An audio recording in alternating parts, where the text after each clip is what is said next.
পাবো কি পাবো না। আল্লাহ তোমার দেয়া সেরা জান্নাত, আমি তো জানি না পাবো কি পাবো না।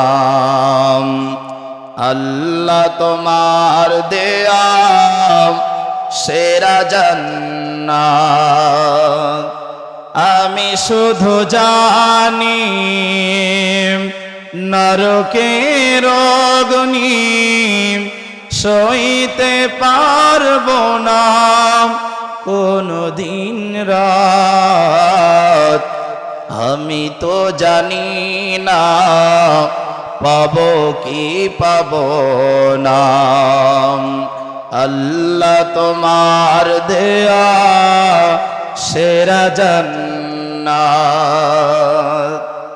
গোনা তো করেছি আই বালুরাশি সাম, অগণিত সীমাহীন। পাপীরে তওবা কবুল করো হায় রব্বুল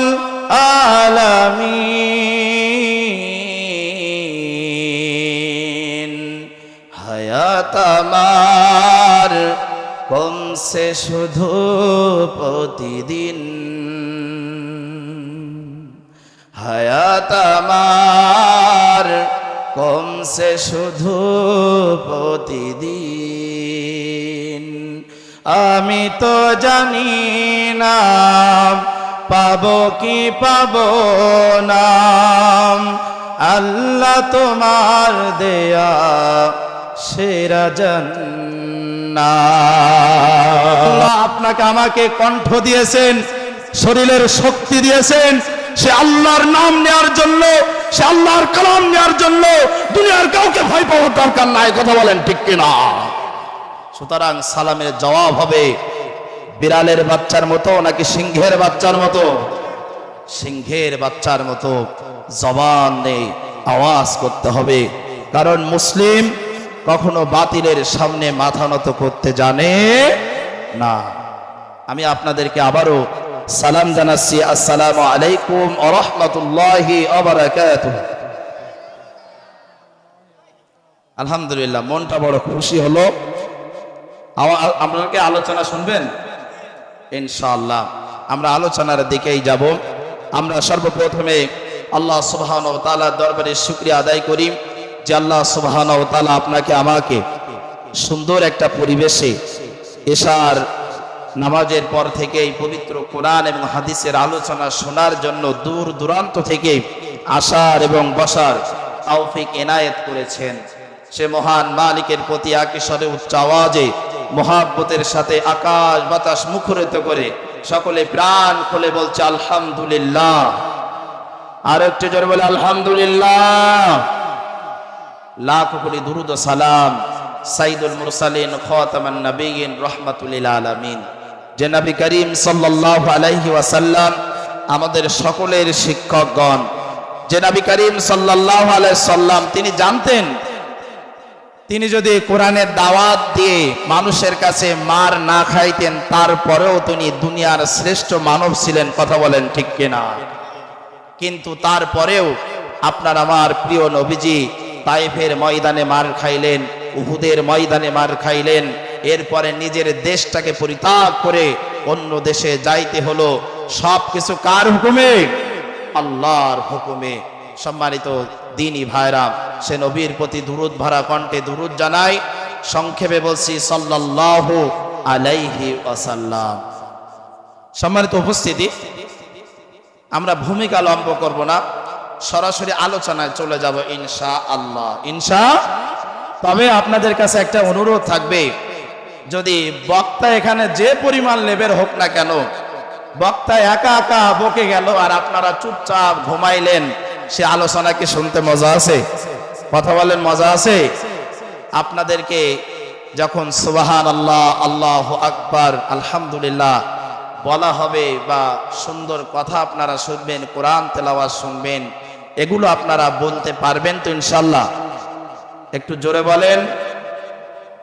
যদি বলেন হুজুর আপনি কোথা থেকে এসেছেন, আপনার কথা অনুযায়ী জীবনে মায়ের কথা শুনি নাই, বাপের কথা শুনি নাই, গ্রামের নেতাদের কথা শুনি নাই, আপনার কথা শুনে সুবহানাল্লাহ, আলহামদুলিল্লাহ, আল্লাহু আকবার, এগুলো বলে লাভটা কি? আচ্ছা বলেন তো, একটা ব্যবসা আপনি করলেন, এই ব্যবসায় আপনি নিশ্চিত আছেন আপনার লস হবে, আপনি কি সে ব্যবসা করবেন? আর আপনি যদি জানেন যে ব্যবসায় আমার লাভ হবে, তাহলে সেই ব্যবসার প্রতি আগ্রহ আরো বেশি হয় না? সুবহানাল্লাহ, আলহামদুলিল্লাহ, আল্লাহু আকবার। যদি কোনো ব্যক্তি অন্তর থেকে একটিবার আল্লাহকে খুশি করার উদ্দেশ্যে জবান থেকে বাহির করে আল্লাহু আকবার, সুবহানাল্লাহ, আলহামদুলিল্লাহ, আল্লাহর রাসূল বলছেন ওই ব্যক্তির আমল নামায় আসমান এবং পৃথিবীর ভিতরে যত পরিমাণ খালি জায়গা আছে অত পরিমাণ সওয়াব ওই ব্যক্তির আমল নামায় আল্লাহ পাক রব্বুল আলামিন লিখিত দিয়ে দেন। জোরে বলুন সুবহানাল্লাহ। তাহলে আমরা মাহফিল শুনতে এসেছি, কোরআনের আলোচনা শুনতে এসেছি, কিছু সংগ্রহ করে নিয়ে যাওয়ার দরকার আছে না? আছে। তাহলে আমরা রাজি তো ইনশাআল্লাহ? সম্মানিত উপস্থিতি, আর দেরি নয়, আমরা সরাসরি কোরআনের আলোচনার ভিতরে যাব ইনশাআল্লাহ। আমি আপনাদের সামনে পবিত্র কোরআনুল কারীমের ছোট্ট একটা আয়াত তেলাওয়াত করেছি। এই আয়াতটি আমরা শতকরা 99% মানুষ জানি। সেটা হলো কি? ইন্নাদ দীনা ইনদাল্লাহিল ইসলাম। জোরে বলেন ইসলাম। নিশ্চয় আল্লাহর কাছে একমাত্র মনোনীত ধর্ম হলো ইসলাম। আচ্ছা, আমরা যে মুসলমান, আমরা যে ইসলাম ধর্মের মানুষ, আমরা এ পরিচয় কোথা থেকে পাইলাম? কোরআন থেকে। কোরআনে আল্লাহ পাক রব্বুল আলামিন ঘোষণা দিচ্ছেন। তাহলে আমরা যেহেতু মুসলিম জাতি, আমরা মুসলমান জাতি, আমরা ইসলাম ধর্মের প্রতীক, আমাদের নাম দিয়েছেন আল্লাহ। আর ওই আল্লাহর নাম নিয়ে, মুসলমানিত্বর নাম নিয়ে যদি মুনাফিক মার্কা কাজ করি, যদি ইহুদি মার্কা কাজ করি, তাহলে আল্লাহ কি আমাদের সহায় হবেন? আল্লাহ আমাদের সহায় হবেন না। সম্মানিত হাজিরিন, আল্লাহ রাব্বুল আলামিন গোটা পৃথিবীর ভিতরে অনেক প্রজাতির মানুষ রয়েছে, হিন্দু, খ্রিস্টান, বৌদ্ধ, ইহুদি, কাফের, মুশরিক, মুনাফিক, মুসলিম, মুমিন, এমন করে প্রত্যেক মানুষের একটা একটা লেভেল আছে, নাম তাদেরকে দেয়া হয়েছে। আর আমরা মায়ের গর্ভ থেকে দুনিয়ায় যখন আসি, তখন আমাদের কোনো পরিচয় থাকে না, আমাদের পরিচয় হয় কোরআন থেকে। যদি কোনো সন্তান মুসলমানের ঘর থেকে এই দুনিয়ায় উপবিষ্ট হয়, তাহলে ওই সন্তানটা মুসলিম ধর্ম গ্রহণ করে, মুসলমানের সন্তান হয়। যদি কোনো বান্দা, যদি কোনো বাচ্চা একটা হিন্দুর ঘর থেকে ভূমিষ্ঠ হয়, তাহলে তার পরিচয় হয় সে হিন্দু। যদি কোনো বাচ্চা ইহুদের ঘর থেকে ভূমিষ্ঠ হয়, তাহলে তার পরিচয় হয় সে হলো ইহুদি। তাহলে আমরা বুঝতে পারলাম আমরা জন্মগতভাবে আসলে মুসলমান, আমরা মুসলিম। কিন্তু মুসলিম হতে গেলে যেই কাজগুলো দরকার, যে আমলগুলো দরকার, ওই আমলগুলো সম্পর্কে জানতে হলে পবিত্র কোরআনের দরকার। আমরা জন্মগতভাবে আমরা মুসলমান, আমরা মুসলিম, আমাদের পরিচয় হলো আমরা জন্মগত মুসলিম। কিন্তু মুসলমানের যে কাজগুলো আছে, এই কাজগুলো জানতে হলে আমাদেরকে কোরআন ঘুরতে হবে, কোরআনকে মেনে নিতে হবে, কোরআনকে তাফসীর করতে হবে, কোরআনের ভিতরে আইন এবং নিষেধগুলো মেনে চলতে হবে। তাহলে আমরা প্রকৃত মুসলমান। কথা বলেন ঠিক কিনা? সম্মানিত হাজিরিন, যেই কোরআনের ভিতরে আমাদের পরিচয় দেওয়া হলো, এই কোরআনটা আমরা মানব, তাহলে কোরআনের কিছু বৈশিষ্ট্যের দরকার। যদি কোরআন কিয়ামতের ময়দানে আমাদেরকে শান্তি দিতে পারে, জাহান্নাম থেকে মুক্ত করে জান্নাত দিতে পারে, তার নাম কি? কোরআন। এই কোরআন যদি জান্নাত দিতে পারে, তাহলে তার কিছু অলৌকিক মুজিজা থাকার দরকার। কারণ হিন্দুদের যে বাইবেল আছে, যে কিতাব আছে, সেও যদি একই হয়, খ্রিস্টানদের যে কিতাব আছে সে কিতাবও যদি একই হয়, তাহলে আমরা মুসলিম জাতি এবং হিন্দু খ্রিস্টানের ভিতরে পার্থক্যটা আসলে কি? আজকে ওই সম্পর্কে আপনাদেরকে বলবো। দুনিয়ায় আমরা যারা মুসলিম এখনো কোরআনের সংস্পর্শে যাইতে পারি নাই, আজকে কোরআন সম্পর্কে সে আলোচনা হবে। এই কোরআন আসলে আমরা কেন মানি, কোরআন মানলে কি হবে, কোরআনের মজেজা কি, কোরআন কোথা থেকে নাজিল হয়েছে, কোরআনের কাজ কি, কোরআন মেনে নিলে কি হবে, কোরআন না মানলে কি হবে, আমরা কেন কোরআন মানি, আমরা কোরআন মানলে কি জান্নাতে যেতে পারবো, আর কোরআন যদি না মানি তাহলে আমাদের স্থান কোথায় হবে, এই সম্পর্কে আজকে টোটাল আলোচনা হবে। আপনারা শুনতে রাজি আছেন তো? ইনশাআল্লাহ শুনতে রাজি আছেন? আমরা অনেকে এখানে মুরব্বী আছি, আমরা জানি না আসলে কোরআন কোথা থেকে নাজিল হয়েছে, শুধু কোরআন কোরআন করি, কিন্তু আসলে এর ভিতরে যে কি আছে এটা আমরা অনেকেই জানি না। কথা বলেন ঠিক কিনা?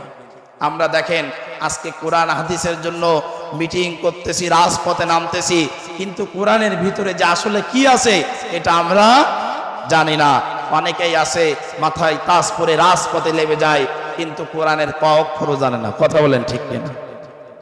কিন্তু বাংলার জমিনে এক শ্রেণীর টাকলা মুরাদ নামক জিনিস, যারা কিছু গণিত জানে, কিছু ইংলিশ জানে, বিজ্ঞান জানে, তারা বলে কোরআনের আলেম যারা এদের কোনো সম্মান নাই, এদের কোনো মর্যাদা নাই। কিন্তু শহীদুল্লাহ যিনি ভাষার পণ্ডিত ছিলেন, 18টি ভাষা তার পণ্ডিত ছিলেন, তিনি বলছেন যেই ব্যক্তি হাজার হাজার ভাষা শিখবে কিন্তু তার ভিতরে কোরআন নাই, ওই ব্যক্তির মতো মূর্খ এই জমিনার একজনও নাই। তাহলে মূল কথা, যে যতই শিক্ষিত হোক না কেন তার সমস্ত শিক্ষিতের প্রধান আলোচক, প্রধান আলো হবে আল কোরআন। জোরে বলুন সুবহানাল্লাহ। প্রধান আলো হবে কার? আল কোরআন। এই কোরআন যার ভিতরে আছে তার জীবনটাই আলোকিত। কোরআন যার ভিতরে নাই সেই ব্যক্তি আপনি আমি দ্বিধাদ্বন্দ্ব করে আমাদের জীবনটা কেটে যায়, বুঝতে পারি না আসলে কোরআনের ভিতরে কি আছে। সম্মানিত হাজিরিন, মেনে নিব কোরআনের কিছু বৈশিষ্ট্য আছে। কোরআনের অন্যতম একটি বৈশিষ্ট্য হলো এই কোরআন এমন একটি কিতাব, এমন একটি বই। পৃথিবীতে অনেক গ্রন্থ আছে, অনেক বই আছে, কিন্তু গবেষকরা বলতেছেন এই যে পবিত্র কোরআনুল কারিমের মতো পৃথিবীতে আর কোন বই এত পরিমাণ পড়া হয় না। এত পরিমাণ বই আছে, এত পরিমাণ কিতাব আছে, কোরআনের মতো কোন বই আর বেশি পড়া হয় নাই। জোরে বলুন সুবহানাল্লাহ। বিশেষজ্ঞরা বলছেন যে পৃথিবীর 24 ঘন্টা ঘুরতেছে, কোথাও দিন, কোথাও রাত, কোথাও 1 ঘন্টা পিছে, কোথাও 1 ঘন্টা আগে, কিন্তু পৃথিবীর 24 ঘন্টা থেকে একটা সেকেন্ড পৃথিবীর কোথাও না কোথাও কোরআন তেলাওয়াত চলতেই আছে। জোরে বলুন সুবহানাল্লাহ। তাহলে কোরআনের একটি বৈশিষ্ট্য হলো কোরআনের মতো অন্য কোন কিতাব আর তেলাওয়াত হয় নাই। কোরআনে আরো একটি অন্যতম বৈশিষ্ট্য হলো কোরআন যখন নাজিল হয়েছে, এই কোরআন যখন দুনিয়ায় নাজিল হয়েছে তখন একদিনে নাজিল হয় নাই। কোরআন যখন নাজিল হয়েছে দীর্ঘ 23টা বছর ধরে আস্তে আস্তে করে আল্লাহ রাব্বুল আলামিনের সুন্দর হুকুম অনুযায়ী, কবিতা অনুযায়ী, পাঠ টু পাঠ আল্লাহ রাব্বুল আলামিন দীর্ঘ 23 বছর ধরে এই কোরআনকে দুনিয়ায় নাজিল করেছে। কয় বছর? দীর্ঘ 23 বছর ধরে আল্লাহ রাব্বুল আলামিন এই কোরআনটাকে নাজিল করেছেন। জোরে বলুন সুবহানাল্লাহ। কোরআনের অন্যতম একটি বৈশিষ্ট্য হলো আমরা বাঙালি জাতি, মাতৃভাষা আমাদের বাংলা, উর্দু ভাষী আছে, ফার্সি ভাষী আছে, ওদিকে ইংলিশে কথা বলে, ইংরেজি ভাষার লোক আছে, পৃথিবীতে অনেক রকম ভাষা আছে, কিন্তু কোরআনের ভাষা হলো আরবি। কোরআনের ভাষা কি? কোরআনের ভাষা হলো আরবি। কিন্তু মাতৃভাষা ছাড়াও পৃথিবীর বহু মানুষ এই কোরআনকে সিনার ভিতরে মুখস্থ করে রেখেছে। চিন্তা করে দেখেন, আমরা যেখানে ইংরেজিতে কথা বলতে পারি না, আমরা যেখানে ফার্সিতে কথা বলতে পারি না, উর্দুতে কথা বলতে পারি না, গোটা পৃথিবীর মানুষ এক এক ভাষায়, এক এক আন্তর্জাতিক ভাষা তাদের আছে, তারপরেও কোরআন পৃথিবীতে কোথাও পার্থক্য নাই। এ কোরআন বাংলাদেশে যেমন পৃথিবীর শেষ প্রান্তেও তেমন। জোরে বলুন সুবহানাল্লাহ। সম্মানিত দিনী ভাইরা আমার, কোরআনুল কারীমের অন্য আরেকটি বৈশিষ্ট্য হলো কোরআন যখন ১৫০০ বছর আগে দুনিয়ায় প্রেরিত হয়, নাজিল হয়েছিলেন, সেই সময় কোনো কলমের ব্যবস্থা ছিল না, খাতার ব্যবস্থা ছিল না। কোরআন যখন নাজিল হতো আল্লাহর নবীজির হুকুম অনুযায়ী সাহাবীরা গাছের গায়ে, পাথরের গায়ে, চামড়ার গায়ে, হাড়ের গায়ে সুন্দর করে খোদাই করে করে লিখে রাখতো। কোরআনের মুজিজা হলো এটা যে ১৫০০ বছর আগে একটা গাছের গায়ে, চামড়ার গায়ে, বাকলের গায়ে লেখা কোরআনগুলো আজকে ১৫০০ বছর পরেও একত্রিত লিপিবদ্ধ করা সম্ভব। পৃথিবীতে এমন কোনো জিনিস নাই ১৫০০ বছর আগে কোথাও গাছে লেখা আছে, কোথাও বাকলে লেখা আছে, চামড়ায় লেখা আছে, একত্রিত করা কোনো কিতাব সম্ভব হয় নাই, শুধুমাত্র আল কোরআন। জোরে বলুন সুবহানাল্লাহ। সম্মানিত দ্বীনি ভাইরা আমার, এরপরে কোরআন হলো এমন একটি মুজিজা সম্পূর্ণ, যেটা আল্লাহ রাব্বুল আলামিন বলছেন কোরআনের প্রথম অক্ষর থেকে, কোরআনের প্রথম হরফ থেকে একেবারে শেষ পর্যন্ত প্রতিটি হরফ হলো মুজিজা সম্পূর্ণ কোরআন। প্রতিটি হরফ মুজিজা সম্পূর্ণ কোরআন। আর একবার বলুন সুবহানাল্লাহ। সম্মানিত দ্বীনি ভাইরা আমার, খুব মনোযোগ দিয়ে শুনবেন।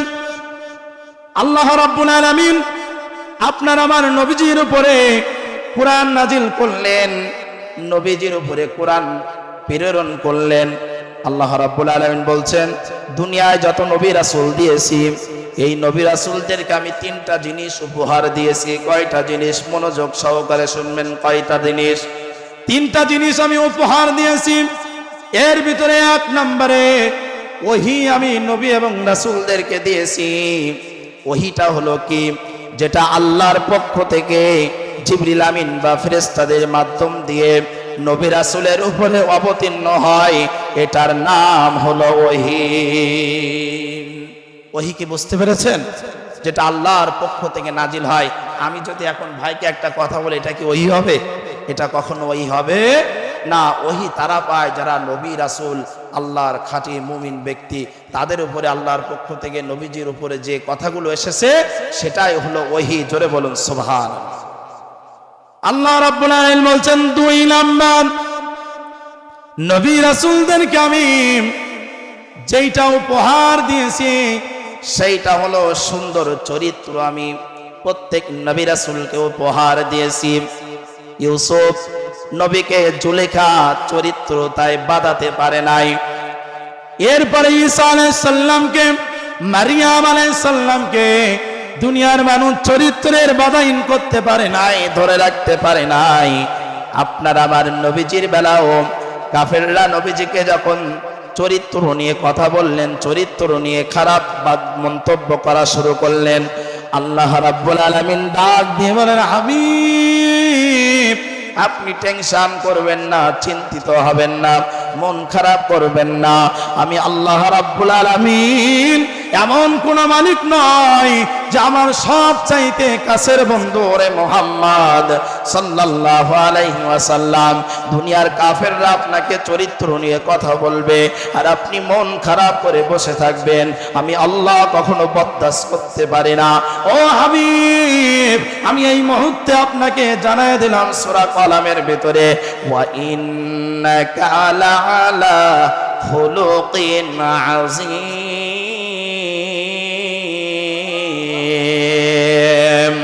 ও নবীজি, দুনিয়ার কোন মানুষকে আপনার চরিত্র সম্পর্কে সার্টিফিকেট দেওয়ার দরকার নাই, আপনার চরিত্র সম্পর্কে সুপারিশ করার দরকার নাই।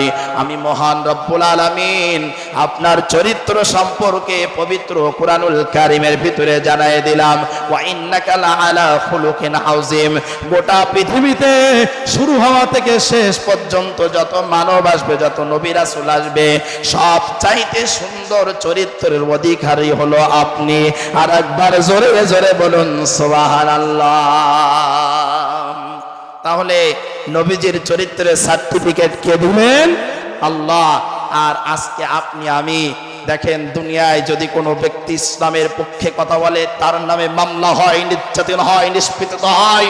যদি তাদেরকে জেল খাটতে হয়, জুলুম কাটতে হয়, দুনিয়ার আদালতে তাদেরকে হাজির করা হয়, কিন্তু দুনিয়ায় তাদের সাক্ষী নেওয়া হয় আর একজন চামচা উকিল দিয়ে কথা বলেন ঠিক কিনা?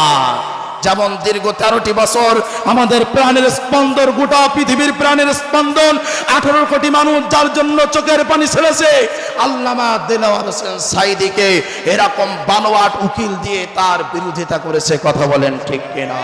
আল্লাহ রাব্বুল আলামিন বলছেন, গোটা পৃথিবীর মানুষ তোমরা শুনে রেখে দাও, জেনে রেখে দাও, দুনিয়ায় আদালতে বিচার করতে যেমন আমার নির্যাতিত শাসকরা দুনিয়ার মানুষদেরকে ঠিক করে টাকা দিয়ে চাচলখানি করে আমার বান্দাদেরকে তোমরা আটকায় রেখেছো, আমার ময়দানে এসে কারোর সুপারিশে কাজ হবে না। চিল্লায় বলুন সুবহানাল্লাহ। কারোর সুপারিশ কিয়ামতের ময়দানে কাজ হবে না। সেদিন আল্লাহ রাব্বুল আলামিন বলবেন, আমি সেদিন বাদশা, আমি বিচার করব, দেখি আমার বান্দাদের বিরোধিতা তোমরা কারা করেছিলে। 13টি বছর কি নির্যাতন করেছেন, তারপরেও বাতিলের সামনে মাথা নত করে নাই। সেই চরিত্রের সেই অবকাশ দিয়েছেন 5ই আগস্টের যুবক ছাত্ররা, কথা বলেন ঠিক কিনা? তার প্রকাশ পেয়েছে যে পৃথিবীর ইতিহাসে বন্ধু বলতেছিল এরকম কোথাও ঘটে নাই, আর মনে হয় কিয়ামত পর্যন্ত ঘটবে না। তবে হ্যাঁ, যারা পৃথিবীর ইতিহাসে দুশ্মন করবে, যে শাসকগুলো আলেমদের উপরে নির্যাতন করবে, তাদের এর চাইতে ভয়ঙ্কর হয়ে দুনিয়া থেকে বিদায় নিতে হবে, কথা বলেন ঠিক কিনা? এর চাইতে ভয়ঙ্কর হবে যারাই আলেমদের সাথে বিয়াদবি করবে, কথা বলেন ঠিক কিনা? এই পর্যন্ত যারা আলেমদের সাথে বিয়াদবি করেছে তারা একটাও সুসম্মানে দুনিয়া থেকে বিদায় নিতে পারে নাই। কারণ আমি যদি এখন মুসা নবীকে নিয়ে কথা বলি তাহলে আমি ফিরাউনকে বাদ দিতে পারবো না। আমি যদি ইব্রাহিম আলাইহিস সালামকে নিয়ে কথা বলি আমি নমরুদকে বাদ দিতে পারবো না। আমি যদি আমার নবীকে নিয়ে কথা বলি আবু জাহেলকে বাদ দিয়ে কথা বলতে পারবো না। আমি যদি বর্তমান মাজলুমদের নিয়ে কথা বলি, বর্তমান সমাজে যারা আলেমদেরকে নির্যাতন করেছে তাদের বাদ দিয়ে কথা বলতে পারবো না, কথা বলেন ঠিক কিনা? সুতরাং সম্মানিত দ্বীনি ভাইরা আমার, ভয় যা দেখিয়েছেন আগে দেখাইছেন, এখন যদি ভয় দেখানোর চেষ্টা করেন বাংলার তাওহীদি জনতা আপনাদের সামনে 1 সেকেন্ডের জন্য মাথা নত করবে না, কথা বলেন ঠিক কিনা? সম্মানিত দ্বীনি ভাইরা আমার, আল্লাহ রাব্বুল আলামিন বললেন প্রত্যেক নবী রাসূলকে আমি 3টা জিনিস উপহার দিয়েছি। 1 নম্বরে ওহী, 2 নম্বরে চরিত্র, আর 3 নম্বরে আমি প্রত্যেক নবীজিকে কিছু কিছু সুবহানাল্লাহ কিছু কিছু মুজিজা দিয়েছি। মুজিজার বাংলা অর্থ হলো অলৌকিক তাজ্জবাশ্চিত ঘটনা। যে ঘটনাগুলো অলৌকিক ভাবে হয় এটাই হলো নবী রাসূলের মুজিজা আল্লাহ রাব্বুল আলামিন দিয়েছেন। যেমন মুসা নবীকে আল্লাহ রাব্বুল আলামিন মুজিজা দিয়েছিলেন।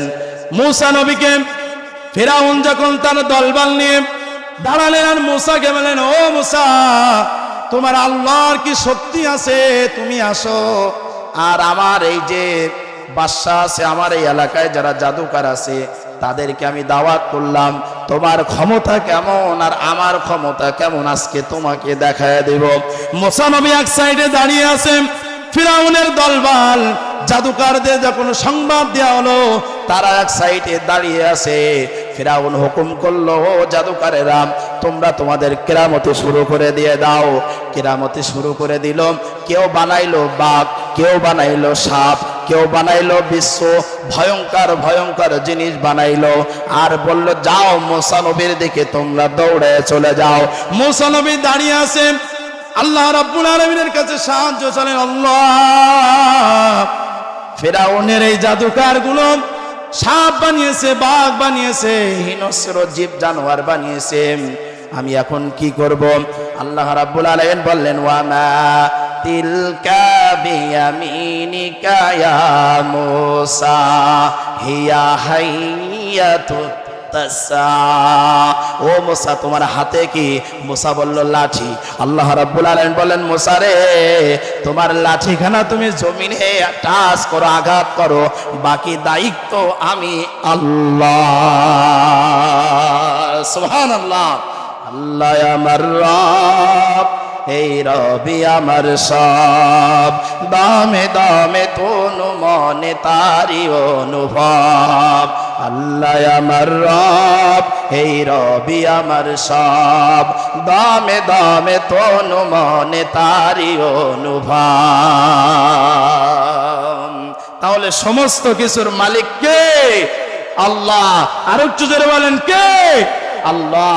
মুসা আলাইহিস সালাম যখন জমিনে লাঠিখানা টাচ করলেন, মুহূর্তের ভিতরে আল্লাহ রাব্বুল আলামিন ছোট্ট একটা লাঠি থেকে বিশাল বড় অজগর সাপ তৈরি করে দিলেন। এবার দেখা যায় এই অজগর সাপ জাদুকররা যা কিছু বানিয়েছিল সব গিলতে গিলতে ফিরাউনের দিকে দৌড়ায় যায়। ফিরাউন বলে, ওরে মুসা তোর সাপ ধর, আমি এক্ষুনি ঈমান আনবো। জোরে বলেন সুবহানাল্লাহ। যখন দেখতেছে আল্লাহ আমার এই জাদুকারের যা বানাইছিল সব তো এক সাপে খাই করে দিচ্ছে, ওরে মুসা তোর সাপ ধর, আমি এক্ষুনি ঈমান আনবো। মুসা আলাইহিস সালাম সাপখানি ধরলেন। ফিরাউন বললেন, তুমিও জাদু কম শেখো নাই, আমি ঈমান আনবো না। মুনাফিকের কাজ যাতায়, কথা বলেন ঠিক কি? মুসা আলাইহিস সালামের মুজিজা ছিল লাঠি। এরপরে সুলাইমান আলাইহিস সালাম তার মুজিজা আল্লাহ রাব্বুল আলামিন দিয়েছিলেন তক্তা। কোনো ইঞ্জিন ছিল না, তেল ছিল না, মেশিন ছিল না। সুলাইমান আলাইহিস সালাম তক্তাকে হুকুম করতে, নরে তক্তারে চল অমুক জায়গায় যাব। এই তক্তা ইঞ্জিন ছাড়া, মেশিন ছাড়া, তেল ছাড়া সুলাইমান আলাইহিস সালাম আরোহণ করার পরে উঠতে উঠতে উঠতে সেই গন্তব্য জায়গায় পৌঁছায় দিত। তাহলে সুলাইমান আলাইহিস সালাম তিনি ওই যে একটা কাঠ, শুকনো কাঠের উপরে উঠে হুকুম করতেন যে অমুক জায়গায় পৌঁছায় দিতে হবে। উঠতে উঠতে সেই গন্তব্য স্থানে পৌঁছায় দিতেন। জোরে বলুন সুবহানাল্লাহ। সংক্ষেপে বলি, সময় সংক্ষেপ। এরপরে হযরত দাউদ আলাইহিস সালাম তার মুজিজা আল্লাহ রাব্বুল আলামিন এমন করে দিয়েছিলেন, জাবুর কিতাব তাকে দিয়েছিলেন, আর কণ্ঠের ভিতরে এত সুন্দর সুর দিয়েছিলেন। তিনি যখন জাবুর কিতাব শনিবারের দিন সমুদ্রের পাশে বসে তেলাওয়াত শুরু করতেন, ইতিহাস বললেন সমুদ্রের মাছগুলো অবশ প্রাণী জাবুর কিতাব তেলাওয়াতের জন্য একত্রিত হয়ে ওইখানে প্রস্তুতি হয়ে দাঁড়িয়ে থাকতেন। কত সুন্দর কণ্ঠের সুর আল্লাহ পাক দাউদ আলাইহিস সালামকে দিয়েছেন। শুধু তাই নয়, দাউদ আলাইহিস সালামকে আল্লাহ রাব্বুল আলামিন এমন মুজিজা দিয়েছিলেন, দাউদ আলাইহিস সালাম যদি কোনো লোহার টুকরা, ভালো করে মনোযোগ দিয়ে শুনবেন, লোহার টুকরা যদি হাতের ভিতরে নিত আর যদি এমন ভাবে চাপ দিত, লোহার টুকরাগুলো পানির মতো ঝরঝর করে আঙুলের ফাঁক দিয়ে পড়ে যেত। সুবহানাল্লাহ। যদি লোহা এরকম ভাবে চাপ দিত, হাত দিয়ে ঝরঝর করে পানির মতো হয়ে লোহাগুলো জমিনে পড়ে যেত। সরে বলো সুবহানাল্লাহ। এরপরে হযরত ঈসা আলাইহিস সালাম তার দিকে লক্ষ্য করে দেখেন, আল্লাহ রাব্বুল আলামিন তাকে মুজিজা দিয়েছিলেন। যদি কোনো অন্ধ ব্যক্তি চোখে দেখতে পায় না, দৃষ্টি শক্তি নাই, ঈসা আলাইহিস সালাম যদি আল্লাহর নাম নিয়ে চোখের ভিতরে হাতখানা বোলায় দিতেন, মুহূর্তের ভিতরে আল্লাহর হুকুমে ওই অন্ধ ব্যক্তি, দৃষ্টি শক্তিহীন ব্যক্তি মুহূর্তের ভিতরে চোখের দৃষ্টি শক্তি ফিরে পেতে। সুবহানাল্লাহ। অনেক নবীজির অনেক মুজিজা, সব বলতে গিয়ে আজকে শেষ হবে না। দ্বীনি ভাইরা, কথা হলো এখানে আল্লাহ রাব্বুল আলামিন প্রত্যেক নবীকে মুজিজা দিয়েছে। মুসা আলাইহিস সালামের মুজিজা ছিল লাঠি। মুসা নবী দুনিয়া থেকে বিদায় নিয়ে চলে গিয়েছেন, আজকে লাঠির মুজিজা শেষ হয়ে গিয়েছে। আজকে আমি হুজুর লাঠি দিয়ে যদি বারবার জমিনে টাচ করতে থাকি, জীবনের পরে আর লাঠি দিয়ে সাফ হবে না। কথা বলেন ঠিক কিনা? যদি ওই নীল দরিয়ায় সমস্ত কাফেররা যখন ঘিরে ফেললেন, লাঠি দিয়ে টাচ করলেন, নীল দরিয়ার পানিগুলো দুই ধারে দিয়ে পাঁচিল হয়ে মধ্যখান দিয়ে রাস্তা হয়েছিল। যদি আর কিয়ামত পর্যন্ত মানুষগুলা একটা লাঠি নিয়ে পানির ভিতরে বারবার আঘাত করে আর বলে পানি রাস্তা হয়ে যা, আর সম্ভব হবে না। সুলাইমান আলাইহিস সালামের মতো যদি আমি বারবার একটা কাঠের উপরে দাঁড়াই আর বলি ও কাঠ অমুক জায়গায় নিয়ে যাও, আজকে মাহফিল আছে সাতক্ষীরাতে, একটু নিয়ে যাও না, একটু নিয়ে যাও না, জীবনে তরে ওই কাঠ আর কখনো উঠতে পারবে না, আমাকে নিয়ে যেতে পারবে না। আজকে যদি দাউদ আলাইহিস সালামের মতো একটা লোহার টুকরা নিয়ে হাতের ভিতরে নিয়ে চাপ দিতে থাকি, হাত এক পর্যায়ে ভেঙে যাবে, কিন্তু লোহার টুকরো জীবনের তরে নরম হবে না, পানি হবে না, সম্ভব না, সম্ভব না। আজকে যদি অনেক মায়ে মুরব্বী আছে, মাইকে এলাস হয় যে অমুক জায়গায় ফ্রি চিকিৎসা দেওয়া হবে, চোখের যাদের সমস্যা, বয়স্ক হয়েছে, চোখে দেখতে পায় না, আজকে যদি ঈসা আলাইহিস সালাম দুনিয়ায় থাকতেন, এই সমস্ত মা বোনেরা, মুরব্বী, যুবক ভাইরা যাদের চোখের সমস্যা আছে, তারা দৌড়ায় দৌড়ায় ঈসা আলাইহিস সালামের কাছে যেতাম আর বলতাম, ও পয়গম্বর একটুখানি চোখের ভিতরে হাত বুলায় দেন, চোখখানা সুন্দর হয়ে যাক। ঈসা আলাইহিস সালাম বিদায় নিয়ে চলে গেলেন। কিয়ামত পর্যন্ত আমরা যদি বারবার সূরা পড়ে, দোয়া পড়ে মানুষের অন্ধ চোখে হাত দিতে থাকি, আর চোখ ভালো হবে না, বরং আরো খারাপ হবে, আরো খারাপ হবে। আল্লাহ রাব্বুল আলামিন ডাক দিয়ে বলেন, ও দুনিয়ার মানুষ, আমি আমার বন্ধুকে এই মেরাজে নিয়ে নিলাম, আর যে মুজিজাগুলো দিলাম, আমার নবীজির এমন মুজিজা ছিল, কাফেররাও নবীজিকে পরীক্ষা করার জন্য বলেছিল, ইয়া রাসূলুল্লাহ, ইয়া হাবিবাল্লাহ, ওই আব্দুল্লাহর বেটা মুহাম্মদ তুমি কেমন নবী হয়েছো, ওই আকাশের চাঁদখানা তুমি যদি দিগন্ত করে দেখাতে পারো, তাহলে আমরা বুঝবো তোমার আল্লাহ একমাত্র রব। আমার নবীজি আল্লাহর হুকুমে আঙ্গুলের ইশারা দিয়ে চাঁদের উপরে টান দিয়েছিলেন, চাঁদটা মুহূর্তের ভিতরে দিগন্ত হয়েছিল। জোরে বলেন সুবহানাল্লাহ। নবীজির অনেক মুজিজা ছিল। আল্লাহ রাব্বুল আলামিন বললেন, আমি আমার বন্ধুকে ৪৫০০-এর বেশি মুজিজা দিয়েছি। এই ৪৫০০-এর সবচাইতে গুরুত্বপূর্ণ, সবচাইতে মর্যাদাবান মুজিজা হলো আমি আমার বন্ধুকে পবিত্র কোরআন উপহার দিয়েছি। আর একবার জোরে জোরে বলুন সুবহানাল্লাহ। বিষয়টা হলো, এখন মুসা নবী বিদায় নিলেন, তার মুজিজা শেষ। সুলাইমান নবী বিদায় নিলেন, তার মুজিজা শেষ। দাউদ নবী বিদায় নিলেন, তার মুজিজা শেষ। ঈসা নবী বিদায় নিলেন, তার মুজিজা শেষ। আপনার আমার নবীজিও বিদায় নিলেন। আল্লাহ রাব্বুল আলামিন পয়েন্ট রেখেছেন, ও দুনিয়ার মানুষেরা, ও আমার নবীজি, তোমার উম্মতদেরকে জানায় দিয়ে দাও, আপনি দুনিয়ায় থাকবেন না ঠিকই, এই দুনিয়ায় আপনি চিরজীবন থাকতে পারবেন না, কিন্তু আপনার উম্মতদেরকে জানায় দিয়ে দেন, কিয়ামত পর্যন্ত যারা কোরআনকে মেনে নেবে, যারা আমার রাসূলের সুন্নাতকে মেনে নেবে, তাদের জন্য কিয়ামত পর্যন্ত এই মর্যাদা সম্পূর্ণ কোরআনখানি আমি মানুষের ভিতরে রেখে দিয়ে দিলাম। চিন্তা করে দেখেন, অন্যান্য নবীরা চলে গিয়েছে, তাদের মুজিজা শেষ হয়ে গিয়েছে, আর আপনার আমার নবীজি দুনিয়া থেকে বিদায় নিয়েছেন। আমাদের নবীজি বিদায় নিয়ে চলে গিয়েছেন, কিন্তু পৃথিবীর মানুষের জন্য, আমরা গুনাহগার উম্মতের জন্য আল কোরআনকে রেখে গিয়েছেন। জোরে বলুন সুবহানাল্লাহ।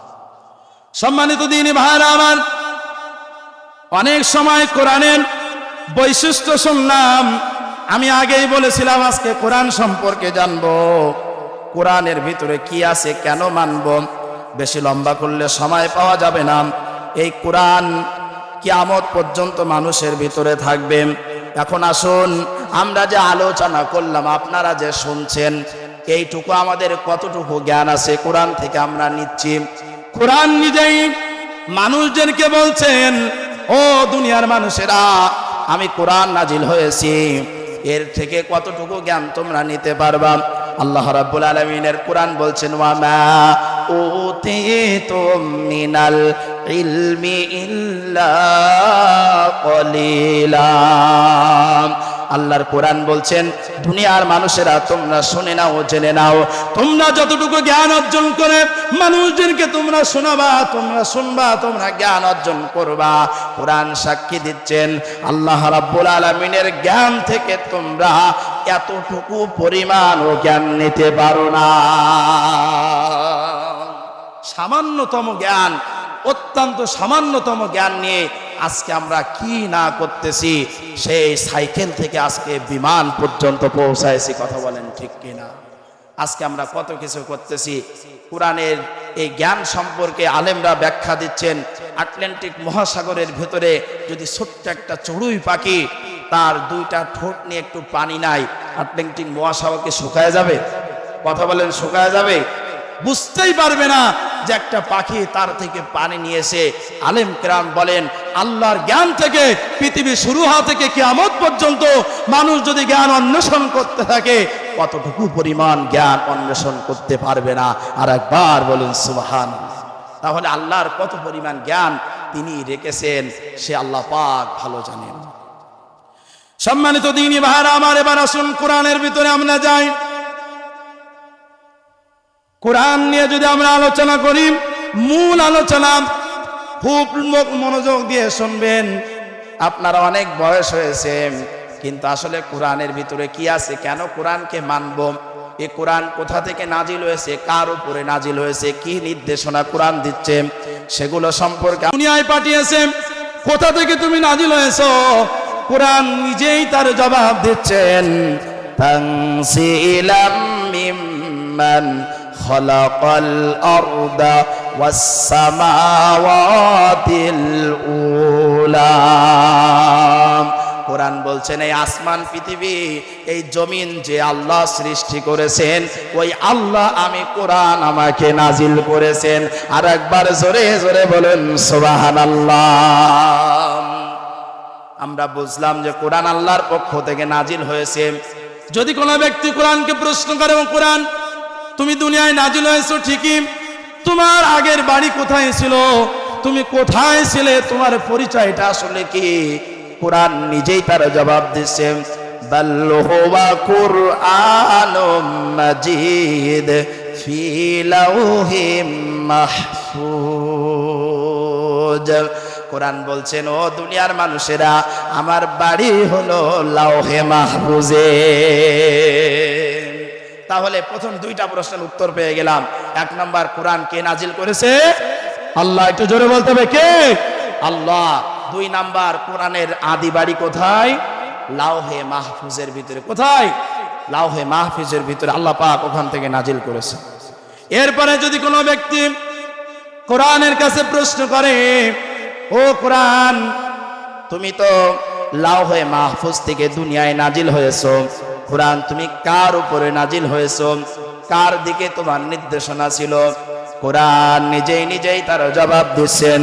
ওয়া আমিনু বিমা নুসিলা আলা মুহাম্মাদ ওয়া হুয়াল হাক্কু মির রাব্বিহিম। কোরআন বলছেন আমি একটা মহামান্য সম্মানিত কিতাব, আমি মুহাম্মাদের উপরে নাজিল হয়েছি। জোরে বলুন সুবহানাল্লাহ। অন্যত্র আল্লাহ রাব্বুল আলামিন এই কোরআন নাজিল করার বিষয় নিয়ে বলছেন তাবারাকাল্লাযী নাযালাল ফুরকানা আলা আবদিহি লায়াকুনা লিল আলামিনা নাযীরা। অতি বরকতময় পুণ্যময় কোরআন আমি গোটা পৃথিবীর মানুষের জন্য নাজিল হয়েছি। তাহলে আমরা বুঝে ফেললাম কোরআন বিশ্বনবীর উপরে নাজিল হয়েছে এবং গোটা পৃথিবীর মানুষের জন্য নাজিল হয়েছে। জোরে বলুন সুবহানাল্লাহ। তাহলে কোরআন থেকে আমরা কি পিছপা হলে চলবে? কোরআন থেকে আমরা পিছপা হলে চলবে না। আজকে এই কোরআনকে বহু মানুষ এই কোরআনকে বিলুপ্তি করতে চায়, কোরআনের আইনকে তারা নষ্ট করতে চায়। তারা মনে করে কোরআন একটা বাতি, কোরআন একটা টেমির বাতি, কোরআন একটা গ্যাস লাইটের বাতি। তারা এটা মনে করে কোরআনের বিরোধিতা করে। কথা বলেন ঠিক কিনা? সুতরাং বুঝতে হবে কোরআন কোনো সাধারণ মানুষের নাজিল নয়, কোরআন আপনার আমার সবার মালিকের নাজিল। তিনি কে? আল্লাহ। ওই আল্লাহর কোরআন তিনি নাজিল করেছেন, তার বিরোধিতা করার ক্ষমতা কারো নাই। যারাই বিরোধিতা করেছে তারাই দেখেন আজকে দুনিয়া থেকে লাঞ্ছিত হয়ে বিদায় নিয়েছে। কথা বলেন ঠিক কিনা? ডক্টর মরিস বুখাইলের নাম আপনারা শুনেছেন। তিনি দীর্ঘ পণ্ডিত ছিলেন, শেষ চেষ্টা তিনি করেছিলেন কোরআন নিয়ে গবেষণা করবে। কোরআন নিয়ে গবেষণা শুরু করলেন, সূরা ফাতিহা থেকে সূরা নাস পর্যন্ত তাফসির করে গবেষণা করে সুন্দর করে শেষ করলেন।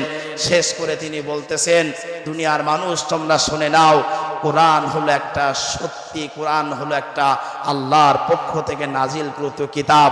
আর এই কোরআনের ভিতরে আমার গবেষণার জীবনে একটি হরফের ভুল আমি ধরতে পারলাম না। জোরে বলুন সুবহানাল্লাহ। তাহলে যারাই কোরআনের ভুল ধরতে আসবে তারা নিজেদের জীবনের ভুলকে সংশোধন করে কোরআনের মায়ায় তারা পড়ে যাবে। সম্মানিত দিনী ভাইরা আমার, এবার আসুন, কোরআনকে যদি বলা হয় কোরআন তুমি আমাদের প্রতি নাজিল হয়েছ, ও কোরআন দুনিয়ায় আমরা জানি 12টি মাসে লিপিবদ্ধ আছে, একটি বছর। কোরআন তুমি কোন মাসে দুনিয়ায় নাজিল হয়েছ? কোরআনকে যদি কোনো ব্যক্তি এই প্রশ্ন করে, কোরআন নিজেই তার জবাব দিচ্ছেন, শাহরু রমাদানাল্লাযী উনজিলা ফীহিল কুরআন, আমি নিশ্চয়ই পবিত্র রমজান মাসে অবতীর্ণ হয়েছি। কোন মাসে? রমজান মাসে। যার কারণে আমরা রমজানের গুরুত্বখানি, অতি বরকতময় পূর্ণ মাসখানি আমরা নিজেদের জীবনে তৃপ্তি সহকারে রমজানের ভিতরে আমল করতে থাকি। কথা বলেন ঠিক কিনা? সম্মানিত দিনী ভাইরা আমার, এবার যদি বলি কোরআন রমজান মাসে নাজিল হয়েছে ঠিকই, কিন্তু দুনিয়ার একটা সিস্টেম আছে। এই যে রাতের বেলা আমরা কোরআন শুনতেছি, আবার দিনের বেলা হয়, রাত ফুরায় যায় দিন আসে, দিনের আলো ফুরায় যায় রাত আসে, এই সিস্টেম চলতেছে। কোরআন কখন নাজিল হয়েছে? কোরআন তোমাকে আমি প্রশ্ন করলাম, কোরআন এই প্রশ্নের উত্তর নিজেই দিতেছে, ইন্না আনজালনাহু ফি লাইলাতিল কদর, আমি অতি বরকতপূর্ণ এই কোরআনটি বজানো হয়েছে একটা মহিমান্বিত রাতে আমি নাজিল হয়েছি। আর একবার জোরে জোরে বলুন সুবহানাল্লাহ। তাহলে রাতের বেলা পবিত্র কোরআন আল্লাহ রাব্বুল আলামিন নাজিল করেছেন। জোরে বলুন সুবহানাল্লাহ। আজকে এই কোরআনকে বিলুপ্ত করার জন্য দেখেন পৃথিবীতে কি পরিমাণ তোলপাড় চলতেছে। কথা বলেন ঠিক কিনা? আজকে দেখেন আমার ফিলিস্তিন ভাষী তারা কি নির্যাতিত হচ্ছে। এই যে ইসরায়েল টাটকা কাফের, এরা আমার প্রাণ প্রিয় ভাইদের প্রতি কি নির্যাতন তারা চালিয়ে যাচ্ছে। যেমন নির্যাতন তারা করছেন দেখবেন পৃথিবীর ইতিহাসে খুব দ্রুতই সেটা দেখতে পাবেন। বাংলার মানুষের, আমি একটা আলোচনার ভিতরে একটা গল্প করে থাকি, আপনারা কি শুনবেন? একটা ধান খাত, আমরা যে ধান রোপণ করি, এই ধান খাতে ধান আছে, এই অবস্থায় 2টা গরু ধান খাতে ঢুকলো। এখন গরুর সামনে যদি ধান থাকে, ও কি মুখ বন্ধ করে বসে থাকবে? ধান খাওয়া শুরু করলো। 2টা গরু একই জাতের গরু, ধান যখন খাওয়া শুরু করলো, মালিক টের পেয়ে গেল আমার জমির ধান তো গরুতে খাওয়া শুরু করলো। মালিক একটা লাঠি নিয়ে দৌড়ায় চলে আসলো, এসে এক প্রান্ত থেকে একটা গরুকে আঘাত করলো। একটা গরুকে যখন আঘাত করলো, আর একটা গরু, এক আঘাতে আর একটা গরু দৌড়ালো। ওই গরুটাকে জিজ্ঞাসা করা হলো, তোমাকে তো মারে নাই, তোমাকে আঘাত করে নাই, তাহলে তুমি কেন দৌড়ালে? গরুটি ডাক দিয়ে বলে, ও আমার মারে নাই, আমাকে আঘাত করে নাই, কিন্তু আমি বুঝে ফেলেছি, আমার বুঝতে আর বাকি নাই, এর পরের আঘাতটা আমার পিঠে পড়বে। কারণ আমার জাত ভাইয়ের পিঠে যে আঘাতটা পড়েছে, এর পরের আঘাত নিশ্চিত আমার পিঠে পড়বে। যার কারণে আগে থেকে দৌড়ালাম। আজকে ফিলিস্তিনবাসীকে নির্যাতন করতেছে, তারা মার খাচ্ছে, আমরা এখানে বসে আছি, কিছু করার নাই। তবে মনে রাখবেন বাংলার তাওহীদি জনতা, ওই নির্যাতন আমাদের উপরে আসতে আর বেশি দেরি নয়। ও নির্যাতনের প্রতিবিন্দু মুখোমুখি আমাদেরকে হতে হবে, সেদিন আর বেশি দিন দেরি নয়। আমরা যদি মানুষের পাশে না দাঁড়াই, আমাদের মুসলিম জাতির পাশে না দাঁড়াই, আমাদেরকে একদিন চরম ইহুদি খ্রিস্টানদের কাছে লাঞ্ছনা, বঞ্চিত, নির্যাতিত হতে হবে, তাতে কোনো সন্দেহ নাই। কথা বলেন ঠিক কিনা? সম্মানিত দ্বীনি ভাইরা আমার, পবিত্র কোরআনুল কারীমের ভিতরে তাহলে রাতের ভিতরে নাজিল হলো।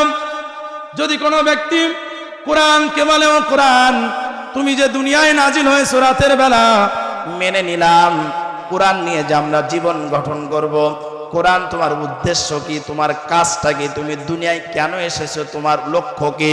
কোরআন নিজেই তার জবাব দিচ্ছে, আলিফ লাম রা কিতাবুন আনজালনাহু ইলাইকা লিতুখরিজান নাসা মিনাজ যুলুমাতি ইলান নূর।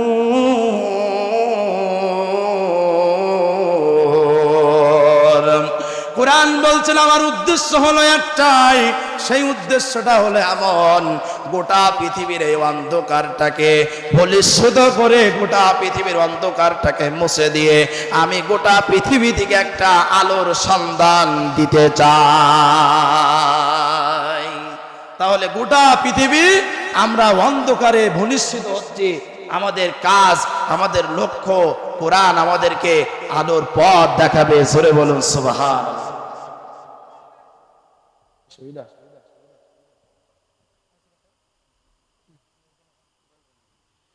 সম্মানিত দিনী ভাইরা আমার,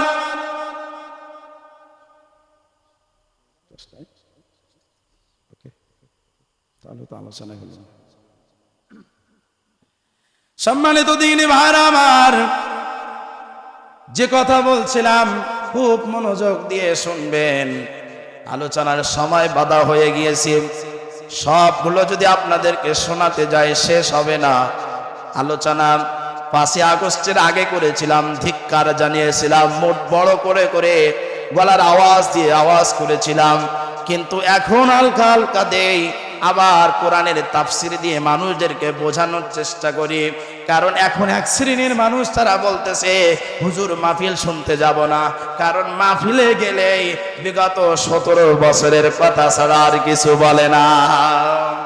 তারা বলতেছে হুজুর মাহফিল শুনতে যাব না কেন, যে যাই আর শুধু শেখ হাসিনার বদনাম আর বদনাম, আমরা ও আর শুনতে যাব না, তোমরা যা করো করো। কথা বলেন ঠিক কিনা?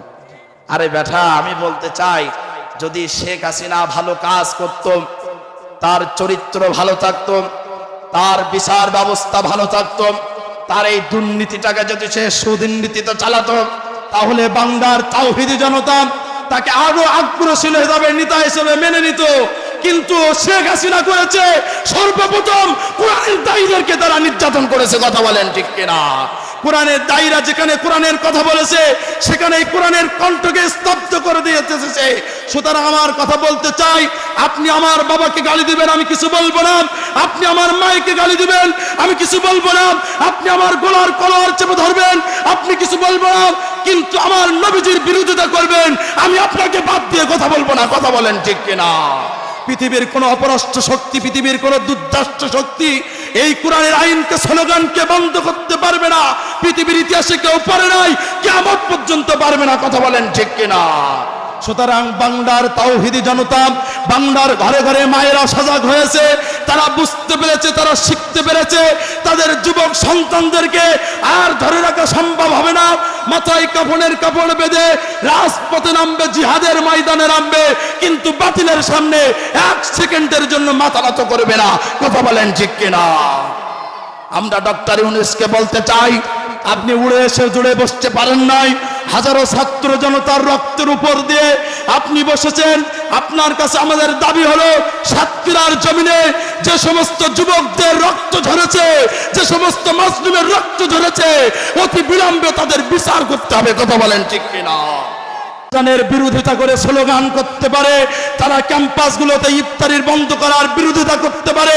সুতরাং বাংলার জমিনে কোন দুর্দর্শ শাসক যদি দুর্নীতি নিয়ে আসে, সেই দুর্নীতিকে রুখে দেওয়ার জন্য বাংলার 18 কোটি মানুষ মাথায় কাপড়ের কাপড় বেঁধে রাস্তায় নামতে পারে। কথা বলেন ঠিক কিনা?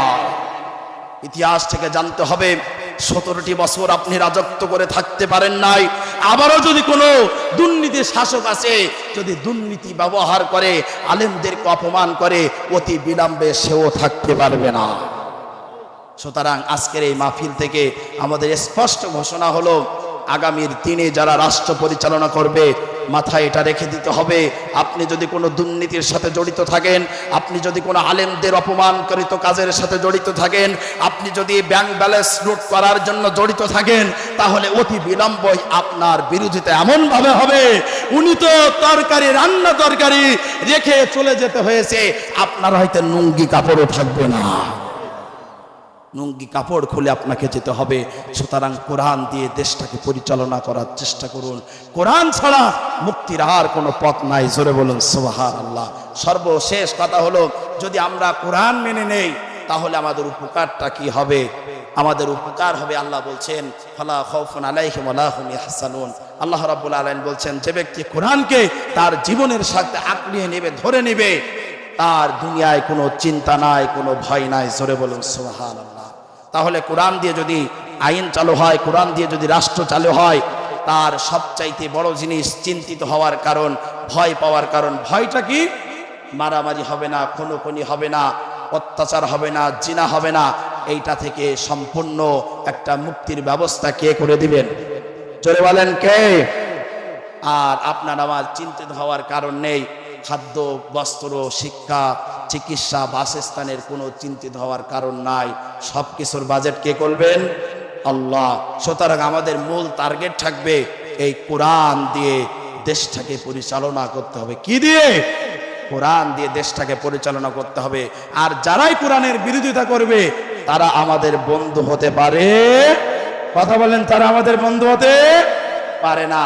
আমরা এটাও জানি, বিগত বছরগুলোতে যারাই আমাদেরকে চা খাওয়াইছে তারাই আমাদেরকে প্রশাসনের হাতে তুলে দিয়েছে। তারা 10 টাকার চা দিয়ে সুন্দর করে, হুজুর আমরা আসি না, কোনো টেনশন নেই।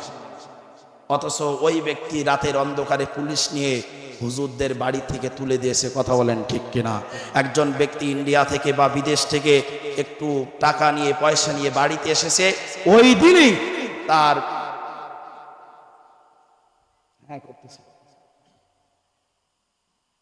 ওই দিনেই তার বাড়িতে পুলিশ, তার টাকা রাখার আর কোনো সুযোগ নাই। একজন ব্যক্তি গরু বিক্রি করেছে, তারও ছাড় দেয় নাই। সুতরাং এরা আমাদেরকে 10 টাকার চা খাওয়ায়া 1 লাখ টাকা, কোটি টাকা আমাদেরকে সম্পদ নষ্ট করেছে। কথা বলেন ঠিক কিনা? সম্মানিত হাজিরিন, অনেক লম্বা আলোচনা আপনাদের জন্য নিয়ে এসে